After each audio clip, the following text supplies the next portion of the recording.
So step one to the strategy is you're looking for a 15-minute fair value gap. This is my best time frame to trade, and I'm simply looking for the candle before the imbalance. So here we have an imbalance over here, and price now has reacted very, very nicely off this fair value gap. Now on the 5-minute time frame, we're looking for how the buyers and sellers interact within this overall region. So when we go over to the footprint charts, what we can begin to dissect and understand is that we have a very, very large aggressive selling volume coming in over here.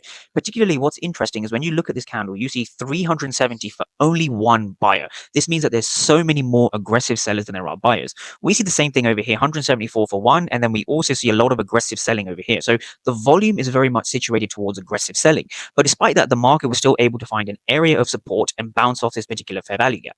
Now from here, price created a second fair value gap over here. This is what gives me great confidence to trade from this particular area. So when we go back to the candlestick chart, what we can see is we see a small fair value gap over here, and prices obviously respected this overall area because we had lots of aggressive sellers, but of course, none of them were rewarded. And now from here, we take a long position from here with a stop loss just below these local wicks over here. And what gives us confirmation is the fact that we have a zero resting over here.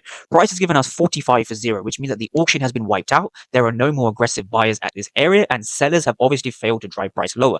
This is the reason why you can take buys in the first place, and this is basically how the market works.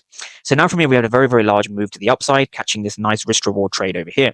A quick tip about targets is that price will often take out the Asian range low, as it has done over here, and we then look to target the Asian range high. So whenever you're trading, always look to buy below the Asian range and above, and sell above the Asian range.